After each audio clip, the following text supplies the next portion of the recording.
very fluid action.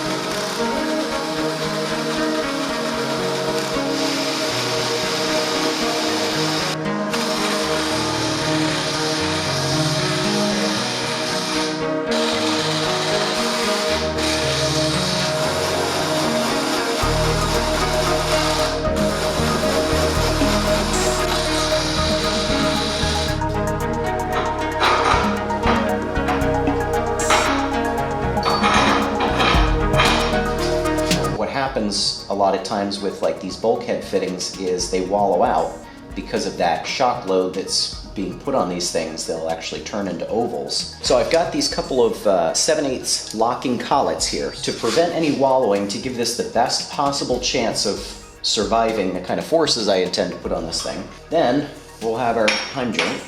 Of course, we'll ride in here.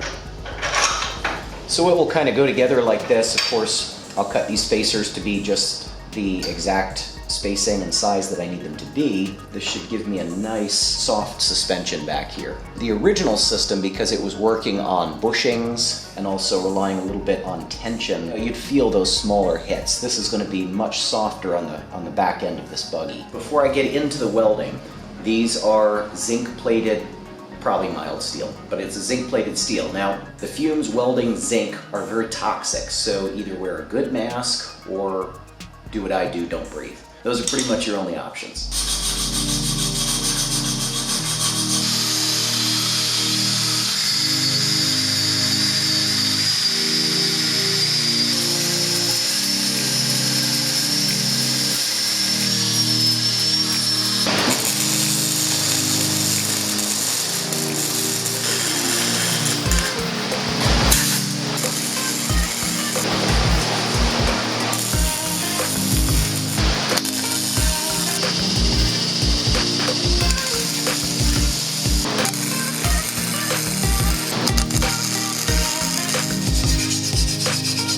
I was able to get like 3/4 of these welded all the way around. I think that's plenty strong. You can see I really gooped up a ton of weld on these. As long as they are super strong, I'm happy with that, so that'll do. Okay, so the way that I'm gonna approach this, I've got my spacers in here. So this is the maximum angle that I can get out of this with these spacers.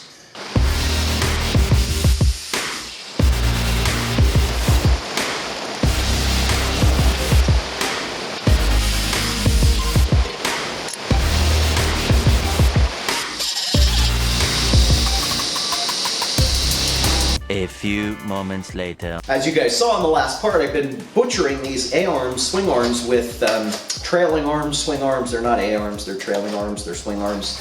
But I've been butchering them with my rotary cutting tools, and I don't want to do that anymore. So I got the proper consumables for the plasma. Now that I've got my plasma consumables, there's going to be some grinding, some cutting, some plasma cutting, and some welding coming up. And then we've got to properly position all of these so we can start working on the transmission.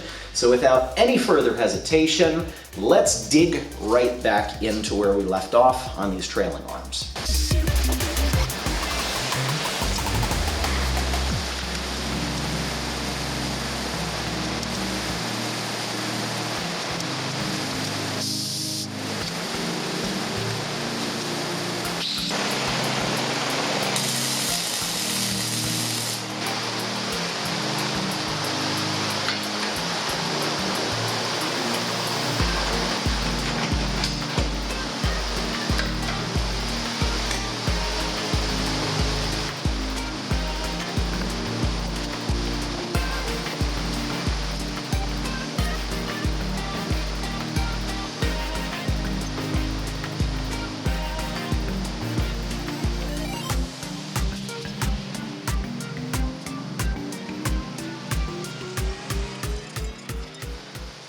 I've had some people saying that this wouldn't work because the lateral forces. There are some buggies out there that use this common design with 2 Heim joints here, no radius rod in the back, so we know that this design can work. One thing with this, I did have to angle these out a bit. You can see this one is not a direct shot, and that's because the angle of the Heim joint is limited somewhat.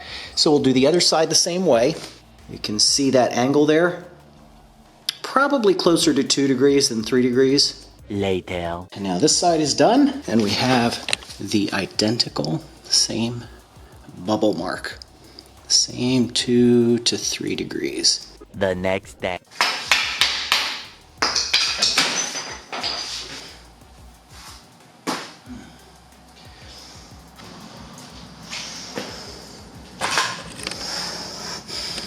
Damn! I'm back. Yes, I still have a toe attached. Let's see what this thing weighs.